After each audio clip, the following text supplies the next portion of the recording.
नई माएँ और दादी आंटियाँ।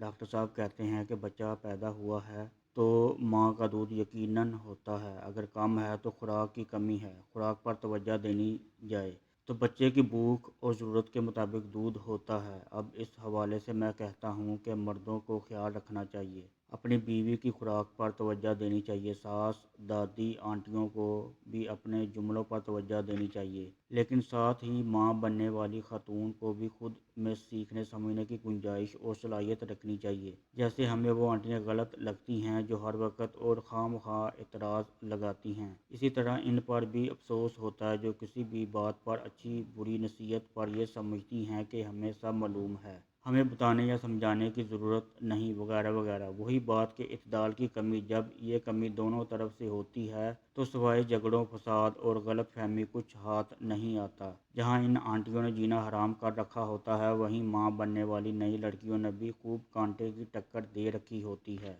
दोनों रवैये ही गलत और काबिले इतराज़ हैं। इसी तरह दूध पिलाना ना पिलाना चॉइस या मर्ज़ी नहीं है बल्कि ज़रूरत है। अगर माँ का दूध मौजूद है और वो अपने मूड अपने मिजाज को फॉलो कर रही है तो फिर माँ वाले एहसासात कहाँ से आएँ, समझौता और कुर्बानी कहाँ गई।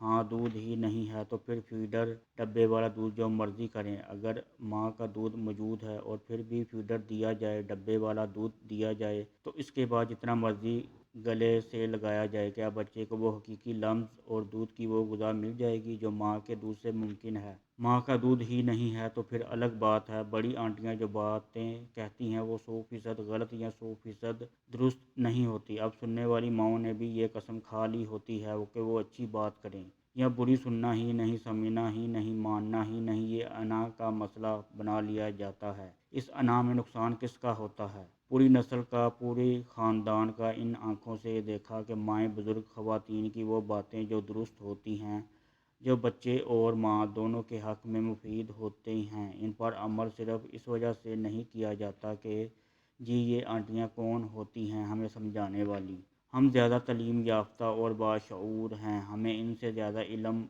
है, वगैरह वगैरह।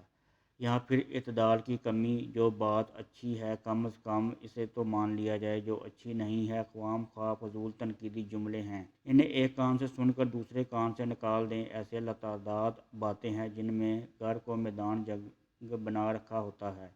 नई माँओं और आंटियों ने मिलकर ठीक ठाक मोर्चे संभाल रखे होते हैं।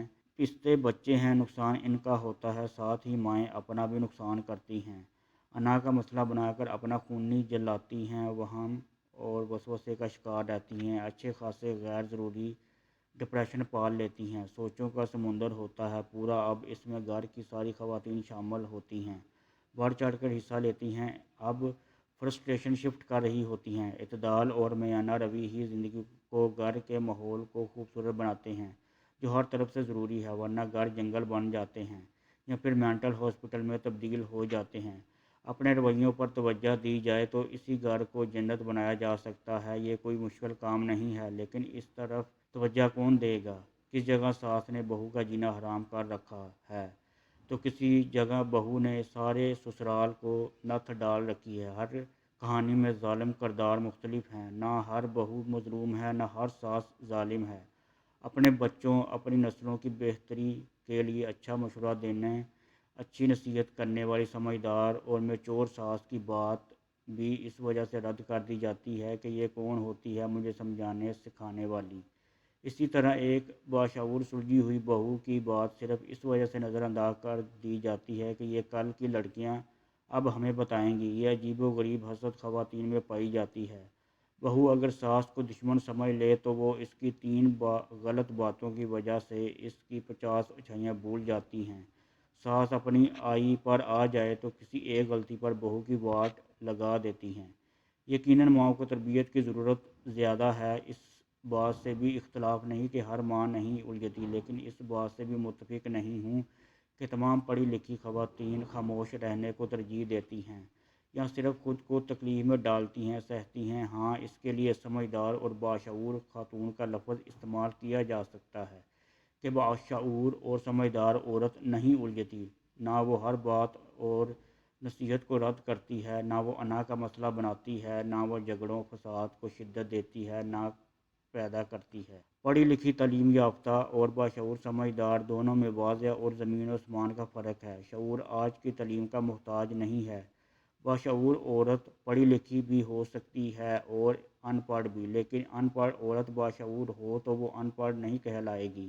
اللہ تعالی ہمارے گھروں، خاندانوں اور نسلوں کو ان فسادات سے، جنگی ماحول سے، وہم وسوسے کے سنگین نتائج سے محفوظ رکھے۔ آمین ثم آمین۔